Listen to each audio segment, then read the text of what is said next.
Ilan sa mga salitang binitawan nitong si Thompson sa isang panayam matapos tong malaking panalo na nakuha ng Barangay last Wednesday kalaban ng TNT. Yan matapos mong i-like ang video na ito, mag-subscribe sa ating channel at pakidamay na rin ang ating opisyal na Facebook page. 2 days ago nga mga bulero, alam naman natin na opisyal lang nakuha ng Barangay Ginebra ang kanilang unang panalo ngayong 50th season. Especially matapos silang matalo sa opening day kalaban ng Magnolia. Kaya naman after the game kontra TNT, di na iwasan na matanong etong si Coach Tim regarding sa kanilang mga naging adjustments sa nasabing laban. Well, last game against Magnolia, we weren't clicking on at all in that game, and tonight we were obviously clicking on all cylinders.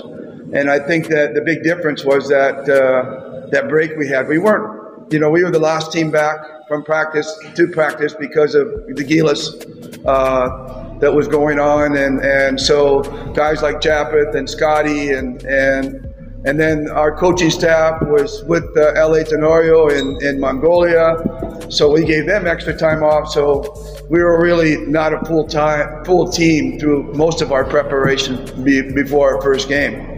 So this last week we really got down to business, and I think the guys got a really good understanding, a better understanding of how we wanted to play, and some of the new guys, I thought Norbert and Japeth both played extremely well tonight, and Norbert's trying to kind of figuring out.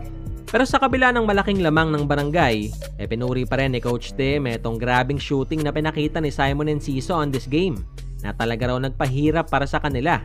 Well, Enciso got on fire, and Simon just started knocking shots from everywhere, and that really put a lot of pressure on us. We had to continually respond from that hot streak, and I thought our guys did a really good job. The first group came back into the game and kind of settled us down, along with Japeth and Steven and Maya.